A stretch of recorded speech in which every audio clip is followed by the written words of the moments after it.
Eto mga bossing, hindi ko ho sa inyo maipapangako, mga kababayan, na yung vlog natin tuloy-tuloy o walang laktaw-laktaw, no? Malamang meron babalik, babalik, babalik kasi ang dami. Parang 13 ho ata ito. Ngayon eto tuloy-tuloy natin kay Vice Presidente Inday Sara Duterte. Naku po, eto ho ang kanyang sagot, mga kababayan, doon sa Congress. Crisandro Bisasot, shout out. At Mac Estrada. Naalala nyo, nung isang linggo o 2 linggo o may isang buwan na ang makalipas, Ma'am Maritel P.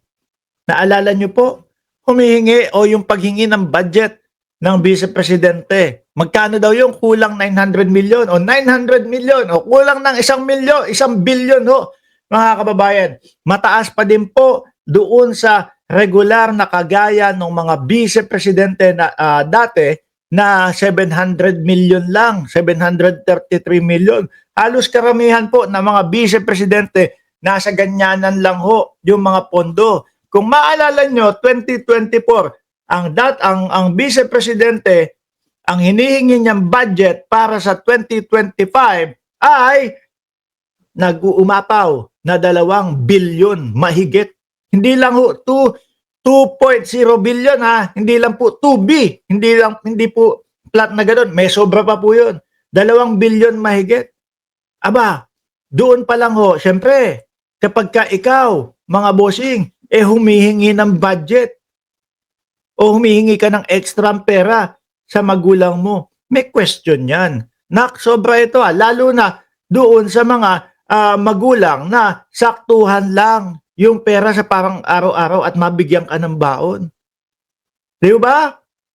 Ginagamit po iyon, mga kababayan, na ginagamit po iyon, mga kababayan, ng ating mga kababayan, pati po ako, si Mark Ramos, ginagamit ko bilang example ho para maipatintindi sa mamamayang Pilipino na kapag ka humingi ka ng budget, no, tapos lagpas-lagpas doon sa normal yung hinihingi mong budget, ipaliwanag mo naman ng kahit papaano. Ang sagot ng Vice Presidente, mga boss chief sir, buhaya daw. Buhaya! Yung Congress daw po. Yan, mahilig sila sa ganyan. Tatawagin buhaya, di ba, Sir Chris Angel? O tatawagin buhaya. Pero kung tatanungin mo, ano ba backup nitong sinasabi mong buhaya? Wala naman nung ilalabas. I-stop ka na nun. Hindi na makikipag-usap sa iyo. Di ba, Olivia Cabrillas? Buhaya! Ganito umano ang tawag sa mga House of Representatives ayon kay Vice President Sara Duterte. Yan mismo ang patutsada ng Vice Presidente, no, sa press conference ng kanya sa press conference.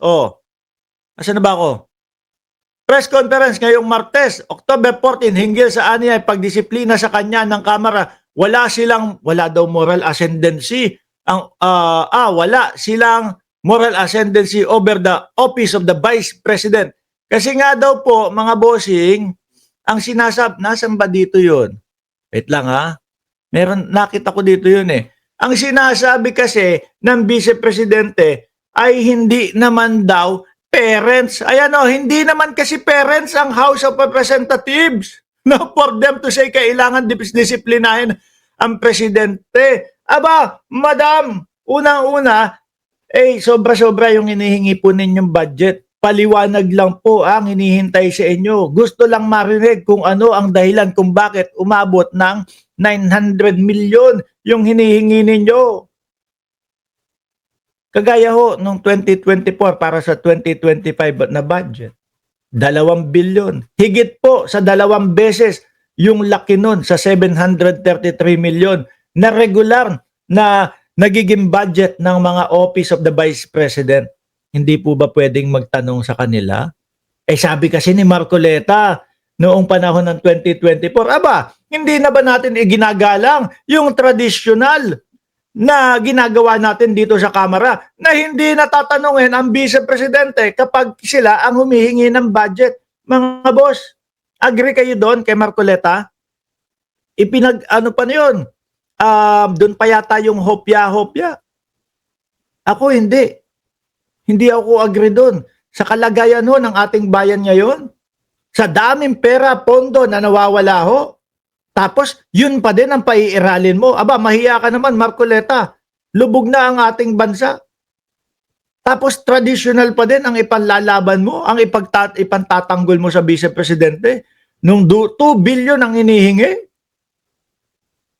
Di ba? Ako nga ho, sabi ko, kailangan simula presidente hanggang doon sa mga pinakamababa na tumatanggap ng budget, kailangan magpaliwanag kung saan pupunta.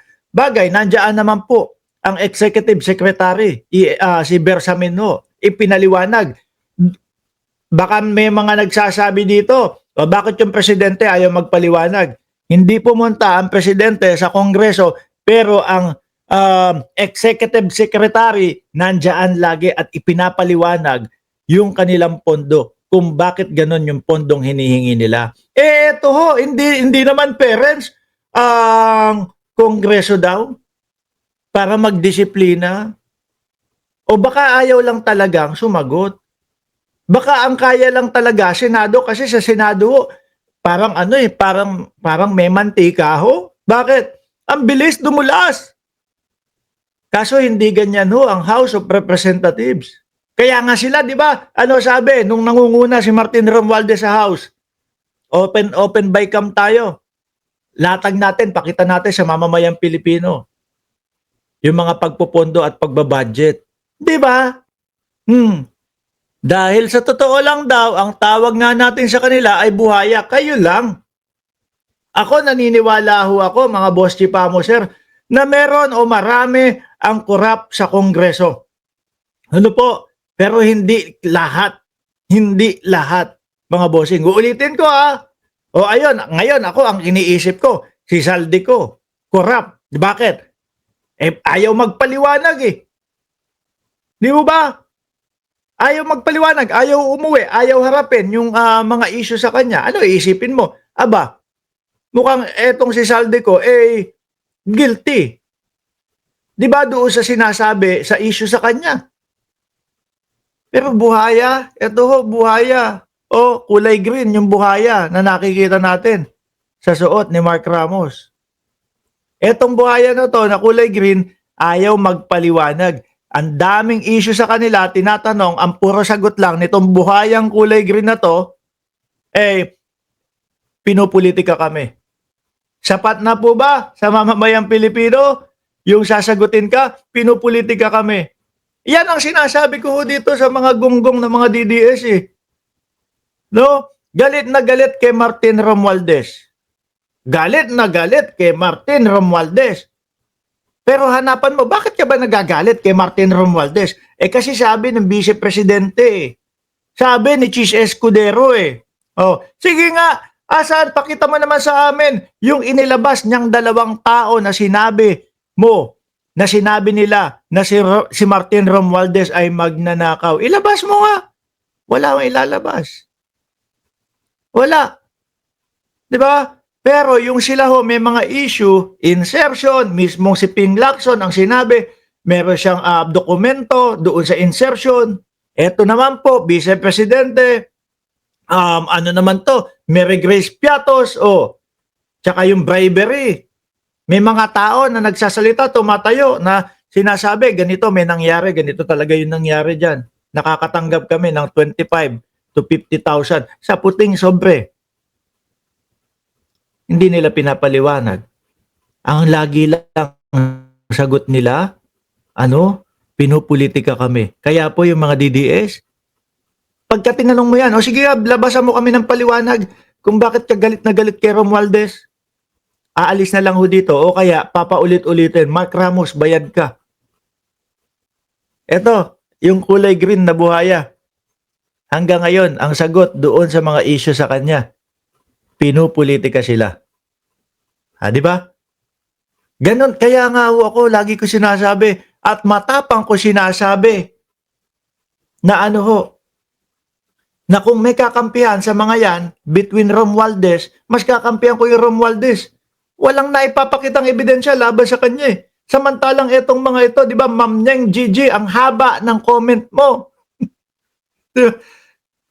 Kung makikita mo lahat hindi nila sinasagot. Walang kasagutan. Miski si Chis Escudero. Hindi, sandali, si Chis Escudero.